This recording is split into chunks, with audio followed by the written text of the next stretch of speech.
오늘 하나님께서 우리에게 주시는 말씀은 구약성경 호세아 9장 3절 말씀입니다. 구약 1263쪽입니다.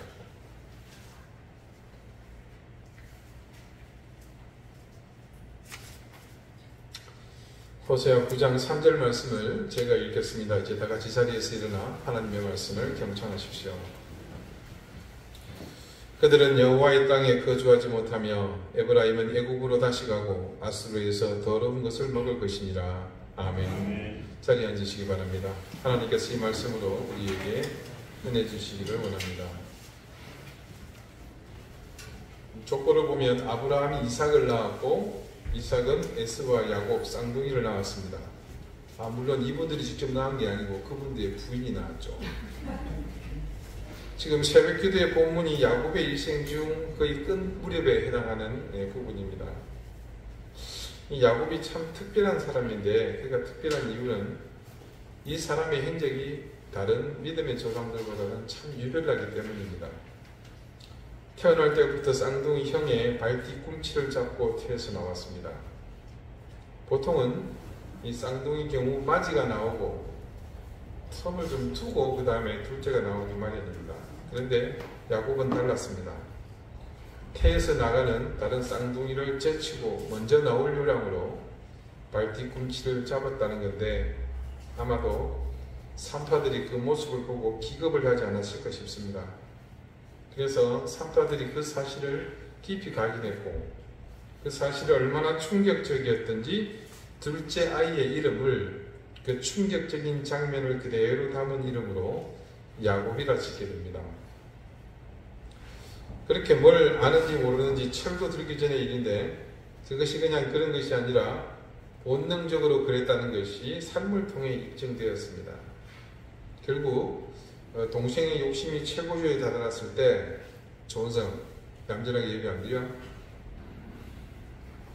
형을 속여 아버지로부터 장자가 받을 권한을 정해진 축복의 기도를 가로채게 되었고 그 사실이 발각되면서 야곱은 형의 살기에 죽을까 걱정돼서 외삼촌 집으로 급히 피신하게 되었습니다. 야곱이 그런 일을 저질렀을 때 이런 결과가 나올 거라고 예측을 못했을까요?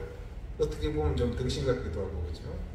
아무튼 얼떨결에 집을 나와서 그때부터 방랑 생활이 시작되었습니다. 다음은 이 형의 위협을 피해 야곱이 외삼촌의 집으로 가던 도중 노숙하면서 꿈을 꾼 내용을 잠깐 소개합니다. 창세기 28장입니다.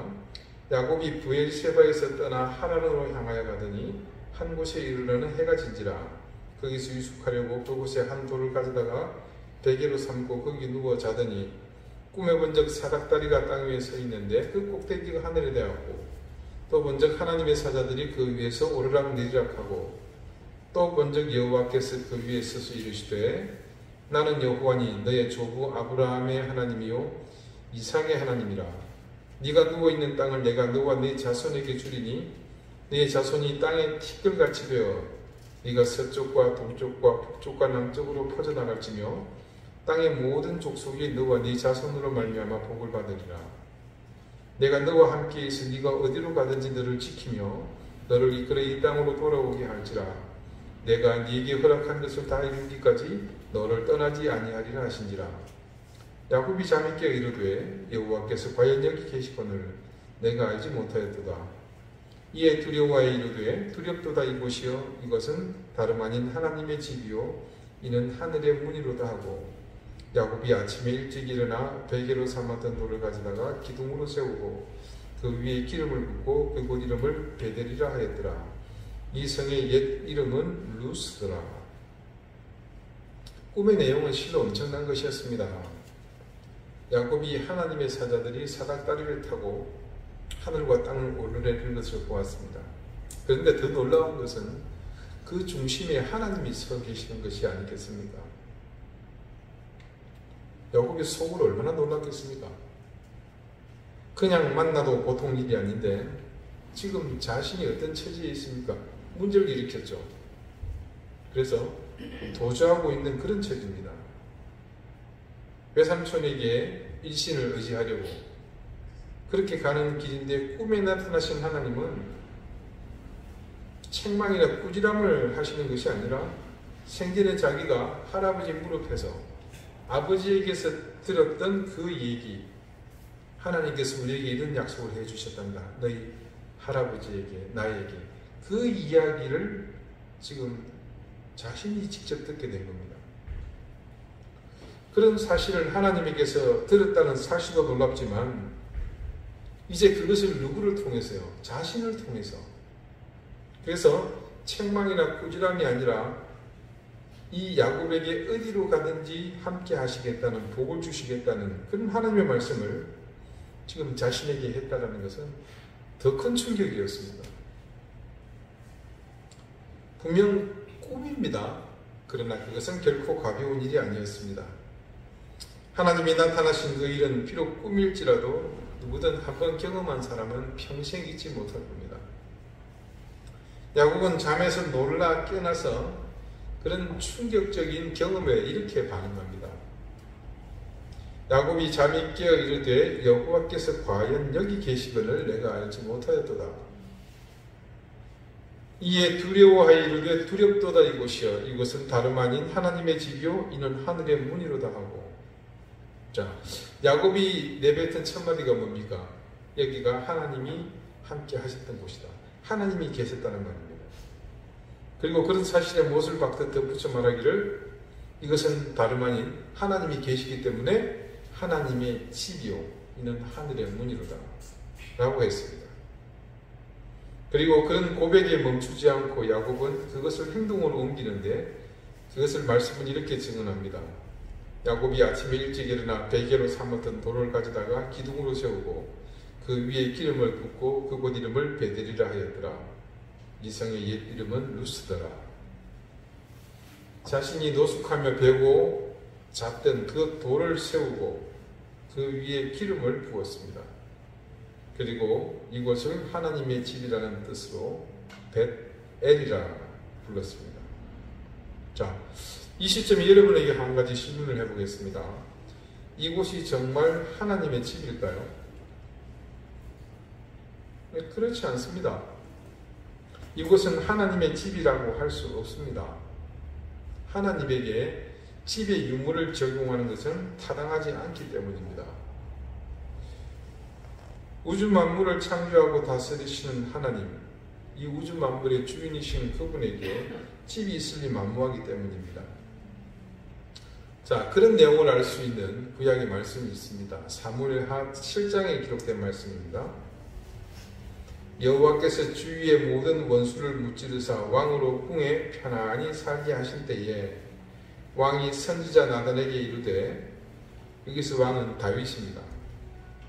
볼지어다 나는 백향목 궁에 살거늘, 목조주 되겠네요. 하나님의 궤는 휘장 가운데에 있도다. 나단이 왕께 아뢰되 여호와께서 왕과 함께 계시니 마음에 있는 모든 것을 행하소서 하니라. 그 밤에 여호와의 말씀이 나단에게 임하여 이르시되 가서 내 종 다윗에게 말하기를 여호와께서 이와 같이 말씀하시되 네가 나를 위하여 내가 살 집을 건축하겠느냐? 내가 이스라엘 자손을 애굽에서 인도하여 내던 날부터 오늘까지 집에 살지 아니하고 장막과 성막 안에 다녔나니 이스라엘 자손과 더불어 다니는 모든 곳에서 내가 내 백성 이스라엘을 먹이라고 명령한 이스라엘 어느 지파들 가운데 하나에게 내가 말하기를 너희가 저야 나를 위하여 백향목집을 건축하지 아니하였느냐? 고 말하였느냐? 자, 다윗이 하나님을 생각하며 자신이 이렇게 근사한 목조주택 왕궁에 살고 있지만 하나님의 궤는 휘장 가운데, 즉 집이 아니라 성막의 천조각, 거대한 천조각 뒤에 있는 것에 대한 불편함을 선지자 나단에게 토로했습니다. 그러자 하나님은 그 밤에 나단에게 나타나셔서 다윗의 그런 생각에 대해서 말씀을 주신 겁니다. 하나님께서 하신 말씀의 취지는 간단합니다. 한 번도 나는 이스라엘 자손에게 그할 처소를 요구한 적이 없다. 성막이든 어디든 그냥 진열만 하니까 내 걱정을 하지 말라는 뜻이 아니라 그 자체가 의미 없다는 뜻입니다. 그러므로 섣불리 건물을 짓고 그것을 화려하게 장식하고 꾸민다고 할지라도 그곳을 하나님의 집이라고 부르는 것이 타당하지 않음을 알 수 있습니다. 자, 아까 그 질문, 그곳이 정말 하나님의 집일까요? 이런 의미를 볼 때 집이 될 수가 없죠. 그러나 반대로 그것은 또한 하나님의 집이기도 합니다. 이때 하나님의 집이라는 것은 우리가 지어서 혹은 분양받거나 돈을 주고 구입하는 그런 부동산의 의미로서의 집이 아닙니다. 건물로서의 집이 아닌 셈이죠. 이때의 집은 지금 야곱이 말하고 있는 그런 의미로서의 집을 뜻합니다.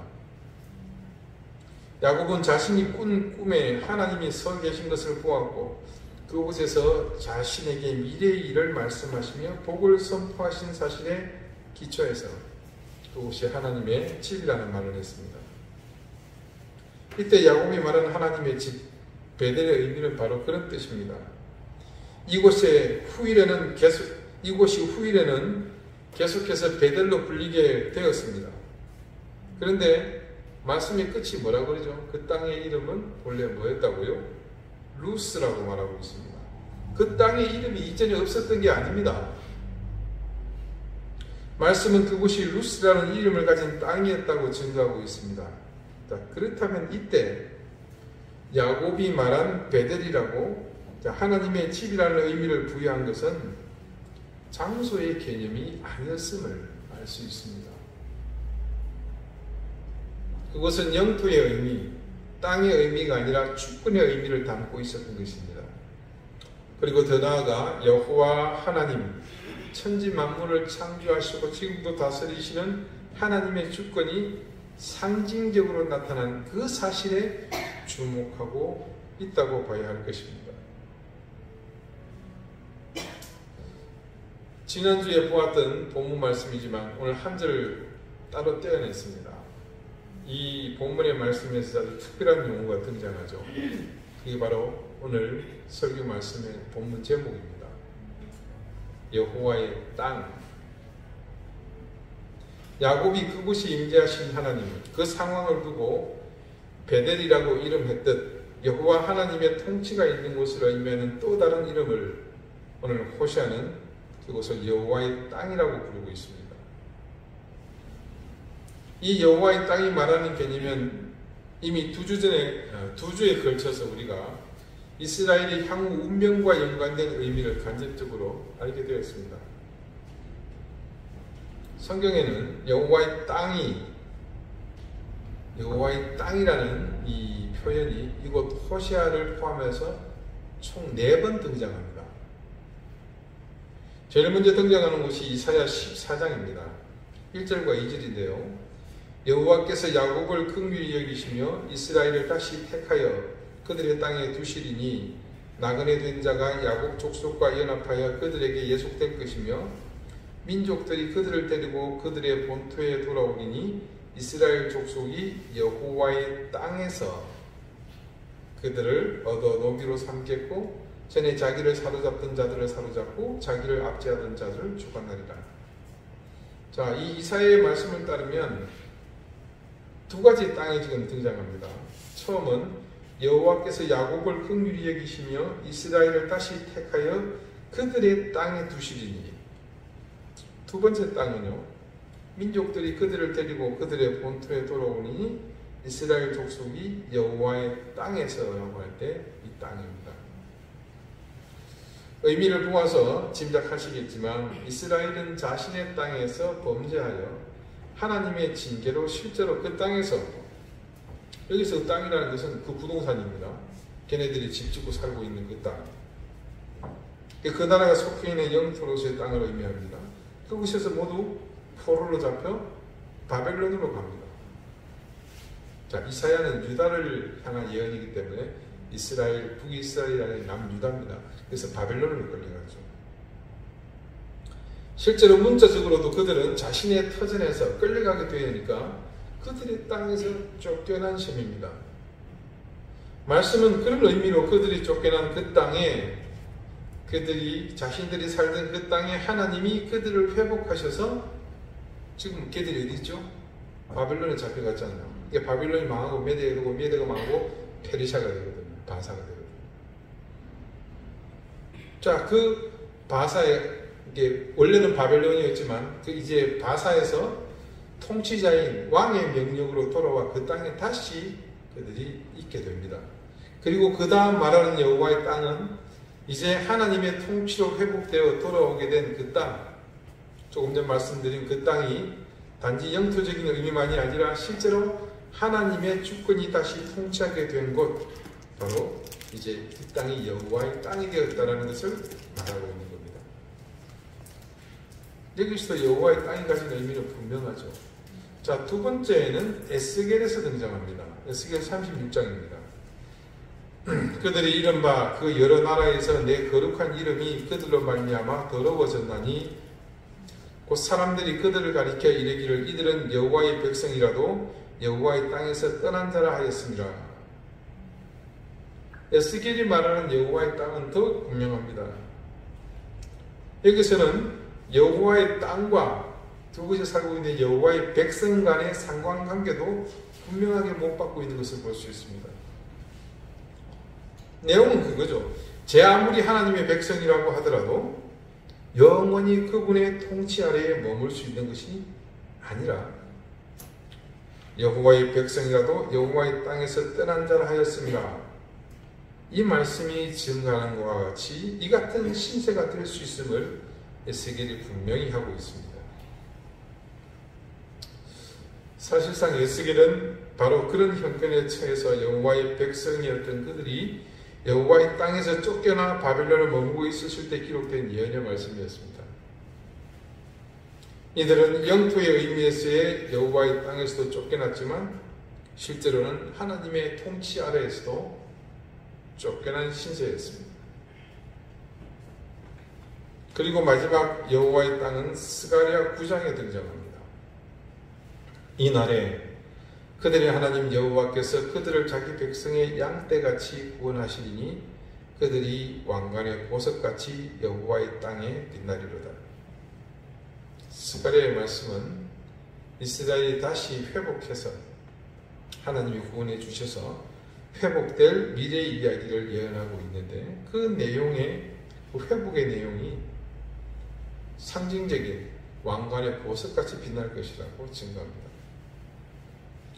근데 그 보석이 빛나는 곳이 어디다? 바로 여호와의 땅이라는 말씀이죠. 이때 여호와의 땅은 모든 것이 회복된 자리, 즉 영토로서 그들이 살던 땅이 회복되는 것뿐만 아니라 왕관의 보석같이 빛나게 될 상황. 자, 여러분 이 상황이 좀 이해가 되십니까? 왕관이라는 것은 굉장히 화려하고 멋있는 거죠. 좋은 거잖아요. 그러니까 이스라엘이 회복된 것을 말하는 겁니다. 근데 왕관도 멋있는데 그게 뭐가 박혀 있습니까? 보석이 박혀 있으면 그 왕관을 더욱 빛나게 하는 거잖아요. 그들의 그 회복된 삶이 이 땅에서 더욱 빛나게 될 것이다. 존귀하게 일었을 그때를 말하는 것입니다. 이스라엘이 처음 하나님의 땅이라고 이름 부를 만한 곳을 알게 된 것은 애국을 탈출해서 그들이 가게 된 그 땅, 가나안이었습니다. 가나안은 젖과 꿀이 흐르는 땅이었지만 진짜 그 가나안의 가치는 젖과 꿀이 흐르는 그 상황이 아니라 뭐였습니까? 곧 하나님의 다스림이 있는 곳을 말하는 것이었습니다. 그런데 이들이 가나안을 정복하는 과정에서 하나님은 당연히 그 땅의 주권자로서 그들이 그 하나님의 주도권을 힘입어 정복하고 다스릴 것을 기대하셨습니다. 여러 우여곡절을 겪으면서 그들은 가나안을 차지했습니다.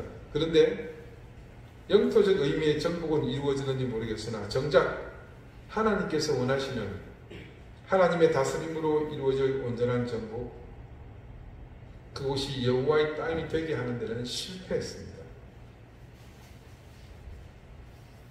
자, 지금 방금 말씀드린 이 사실, 하나님의 땅이 되게 하는데 실패했다. 사실 그 말은 의미가 틀린 겁니다. 어떻게 이 우주 만물을 지으시고 통틀어 하나님의 주권이 미치지 않는 곳이 어디가 있겠습니까? 그런 의미에서 여호와의 땅이라는 이름을 붙이지 못할 곳은 이 우주 천지 만물을 통틀어서 단 한 곳도 없습니다. 그런데 이들은 여호와의 땅이 되게 되는데 실패했다고 제가 말하는 것은 어떤 경우를 말하는 것이겠습니까? 결과적으로 그들이 여호와의 땅에서 쫓겨났다는 그 말과 일맥상통한 것입니다. 이스라엘 백성의 처지에서 보면 그들은 하나님의 땅에서 쫓겨났습니다. 그것은 다른 의미로 무엇을 의미하는지 우리는 이제 잘 알죠. 하나님께서 그들을 떠나셨다는 의미입니다.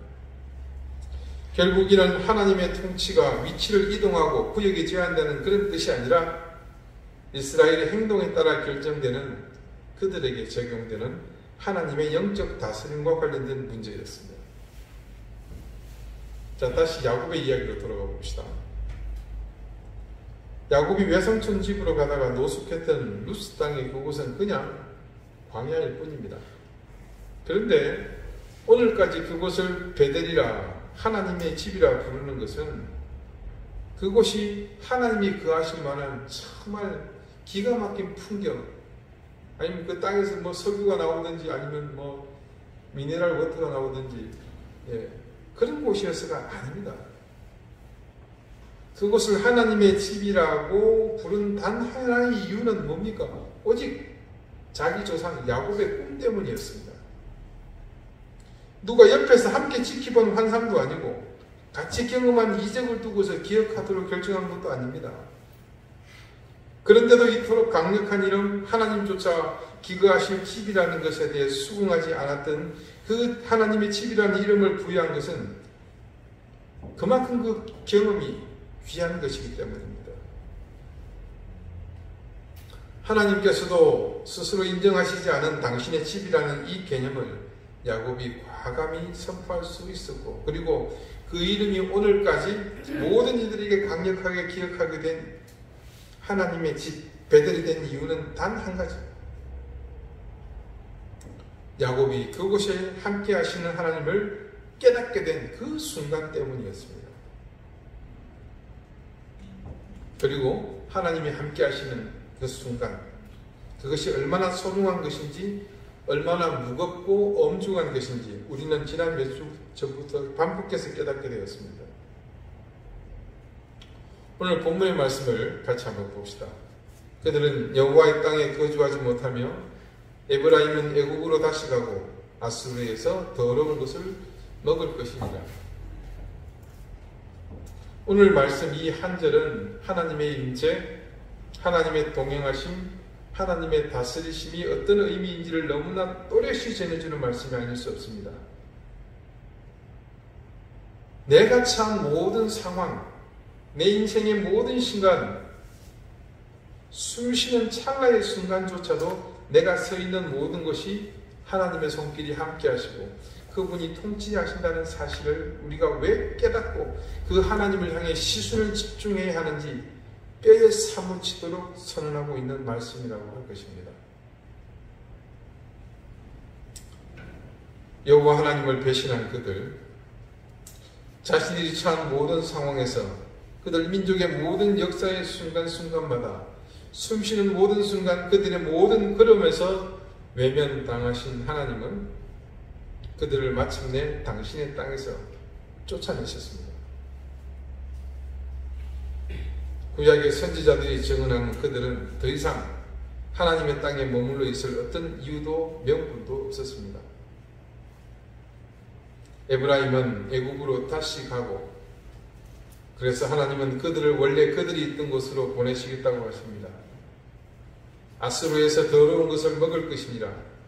하나님이 주신 것을 우상에게 바치고 우상에게 바쳐서 더러워진 그 재물을 먹고 마시던 그들에게 이제 매일 몇 끼니 아수르의 더러운 것을 실컷 뱉어지도록 먹게 해주시겠다고 하십니다. 이렇듯 이스라엘은 하나님의 땅에 거주할 모든 명분을 잃고서 그 명분을 잃게 만든 죄로 인해 하나님의 땅에 발을 붙이지 못하게 되었습니다. 그런 면에서 보면 하나님께서 당신의 땅에서 그들을 쫓아내신다는 선포는 이제 당신께서 선택하신 민족을 향해 내릴 수 있는 최종의 심판이라고 하겠습니다. 지난 금요일 2022년 카타르 월드컵 최종 평가전을 겸한 출정식이 조촐하게 있었습니다. 이날 우리나라 국내 거주 국가대표와 일전을 치른 팀은 아이슬란드 국가대표입니다. 우연히 그 정규방송들 종편에서 이제 하는 걸 잠시 볼 수 있었는데, 제가 잠시 보았던 그 부분이 마침 첫 시작할 때였습니다. 국가 간 대항이기 때문에 양국의 국가를 연주하는 순서가 있습니다. 먼저 상대편 아이슬란드의 국가가 나오는데, 평상시와 달리 그날은 국가와 함께 화면 이 하단에 그 국가의 가사가 한국말로 함께 자막으로 나왔습니다.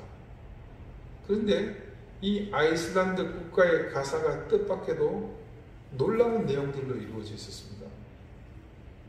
너무나 인상적이어서 가사를 찾아봤습니다. 다음은 아이슬란드 국가의 가사입니다. 오, 이 땅의 하나님, 우리 하나님의 땅이여, 우리는 당신의 거룩하고 거룩하신 이름을 찬양합니다. 하늘의 태양계들로 짜인 주의 왕관은 주의 천군 시대가 만든 것입니다. 천군은 천사와 같은 말입니다. 주께는 하루가 천년 같나니 천년은 그저 하루에 지나지 않나이다. 영혼의 꽃은 떨리는 눈물을 머금고 주를 찬양하며 죽어가나이다. 아이슬란드의 천년이여, 아이슬란드의 천년이여, 영혼의 꽃은 떨리는 눈물을 머금고 주를 찬양하며 죽어가나이다. 이게 1절의 가사입니다. 2절도 있습니다. 하나님, 하나님, 우리는 주께 절하옵고 타오르고 타오르는 영혼을 바치오며, 아버지 하나님, 모든 세대의 주님께 지극히 경건한 기도를 올려드리나이다. 천년을 주께 기도하고 감사드림은 주님만이 우리의 피난처가 되심이고, 떨리는 눈물로 주께 기도하고 감사드림은 주께서 우리의 운명을 주관하심이니이다. 아이슬란드의 천년이여, 아이슬란드의 천년이여, 우리의 어둡고 추운 아침, 우리가 흘린 눈물은 떠오르는 태양과 함께 따뜻해지나이다. 또 한 절이 되겠습니다. 3절까지입니다. 오, 이 땅의 하나님, 우리 하나님의 땅이여, 우리는 흔들리는 지푸라기와 같으니 주께서 우리의 빛과 생명이 되셔서 흙먼지로부터 들어올리지 않으신다면 사라지리이다. 오, 매 아침에 행복이 되사 환난의 시간에 이끌어 주소서. 악몽의 때에는 천국과 같은 피난처, 우리의 보호자 되사 우리가 가는 길의 주인이 되어 주소서. 아이슬란드의 천년이여, 아이슬란드의 천년이여, 우리나라는 마른 눈물과 함께 자라나며 주의 길을 따라 나아가리이다. 이 가사를 천천히 읽는 동안 저는 가슴이 먹먹해짐을 느꼈습니다. 여러분도 아마 지금 그런 경험을 하셨을 거라 저는 조심스럽게 추정해 봅니다. 그들이 부르는 국가에 어쩌면 이토록 간절한 신앙의 고백이 담겨 있는가 하는 생각이었습니다. 아이슬란드는 1944년에 덴마크로부터 독립한 나라입니다. 인구를 해봐야 500만이 채 안 되는데 국토는 우리나라 남한과 크기가 비슷합니다. 이 나라 국민의 종교 구성을 보니까 개신교의 한 분파인 독일의 국교회죠. 루트교가 전체 81%고 레이캬비크 자유교회, 그러니까 자체적으로 생겨난 교회 같아요. 레이캬비크는 이 아이슬란드의 수도입니다.